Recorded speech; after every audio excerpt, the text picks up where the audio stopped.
ಚಿಕ್ಕಮಗಳೂರು ಜಿಲ್ಲೆಯ ಕಳಸಾ ತಾಲೂಕಿನ ಸಂಸೆ ಗ್ರಾಮ ವ್ಯಾಪ್ತಿಗೆ ಬರುವ ಕಳಕೋಡು ಗ್ರಾಮದ ಹೊಸಮಠ ರಸ್ತೆಯ ದುಸ್ಥಿತಿ ಕಂಡು ಹಲವು ಬಾರಿ ಗ್ರಾಮ ಪಂಚಾಯಿತಿಗೆ ಮನವಿ ಮಾಡಿದರೂ ಯಾವುದಕ್ಕೂ ಸ್ಪಂದಿಸದ ಸಂಸೆ ಗ್ರಾಮ ಪಂಚಾಯಿತಿಯ ಅಧಿಕಾರಿಗಳು ಈ ಕೆಸರುಮಯ್ಯ ರಸ್ತೆಯಲ್ಲಿ ಓಡಾಡುವುದೇ ತುಂಬಾ ಕಷ್ಟಕರ ವಿಷಯ. ಶಾಲೆಗೆ ಹೋಗುವ ಮಕ್ಕಳು ದಿನನಿತ್ಯ ಕೆಸರುಮಯವಾದ ರಸ್ತೆಯಲ್ಲಿ ನಡೆದುಕೊಂಡು ಹೋಗುವ ಸ್ಥಿತಿ ಹೆಚ್ಚಾಗಿದೆ. ಪತ್ರಿಕಾ ಮಾಧ್ಯಮದಲ್ಲೂ ಪ್ರಸಾರವಾದರೂ ಕೂಡ ಎಚ್ಚೆತ್ತುಕೊಳ್ಳದ ಅಧಿಕಾರಿಗಳು. ಈ ಅಧಿಕಾರಿಗಳಿಗೆ ನಾಚಿಕೆ ಆಗಬೇಕು ಎಂದು ಆ ಗ್ರಾಮದ ಜನರು ಆಕ್ರೋಶ ವ್ಯಕ್ತಪಡಿಸಿದ್ದಾರೆ. ಇಂದು ಕಳಕೋಡು ಗ್ರಾಮದ ಜನರು ಸೇರಿ ಹೊಸಮಠ ರಸ್ತೆಯ ಗುಂಡಿಗಳನ್ನು ಮುಚ್ಚಿಸುವಲ್ಲಿ ಯಶಸ್ವಿಯಾಗಿದ್ದಾರೆ.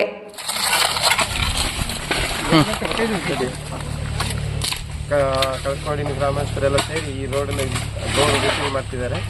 ಯಾಕೆ ಅಂತ ಹೇಳಿದ್ರೆ ಶಾಲೆ ಮಕ್ಕಳಿಗೆ ಹೋಗೋಕ್ಕಾಗದೆ ಶಾಲೆದಿಂದ ಈ ರೋಡನ್ನು ಊರಿನಲ್ಲಿ ರಿಪೇರಿ ಮಾಡ್ತಿದ್ದಾರೆ. ಇದೊಂದು ದುರದೃಷ್ಟಕರ.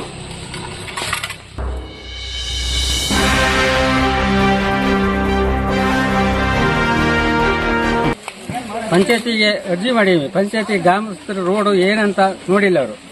ಈಗ ನಾವು ಊರವರೆಲ್ಲ ಸೇರಿ ರೋಡನ್ನು ಊರವರೇ 60-70 ಮಕ್ಕಳು ಸ್ಕೂಲಿಗೆ ಹೋಗ್ತಾರೆ. ಆದರೆ ಯಾರು ಅದನ್ನು ಬಗೆಹರಿಸರಿಲ್ಲ. ನಮ್ಮ ಕಷ್ಟ ನಾವೇ ಈಗ ಪರಿಹಾರ ಮಾಡ್ಕೊಂಡಿದ್ದಾಗಿ ಊರವರೆಲ್ಲ ಸೇರಿ ಜನ ಸೇರಿ ಎಲ್ಲ ಬಂದೀವಿ. ಮಾತಾಡ್ರಲ್ಲ.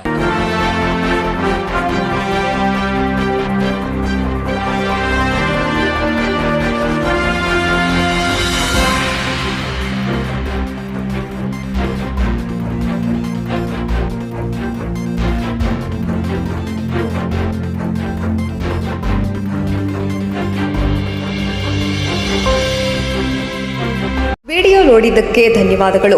ಮುಂದಿನ ವಿಡಿಯೋದಲ್ಲಿ ಸಿಗೋಣ. ಕ್ಷಣ ಕ್ಷಣದ ಸುದ್ದಿಗಾಗಿ ವೀಕ್ಷಿಸಿ ನ್ಯೂಸ್ ಕರ್ನಾಟಕ, ಸದಾ ನಿಮ್ಮ ಜೊತೆ.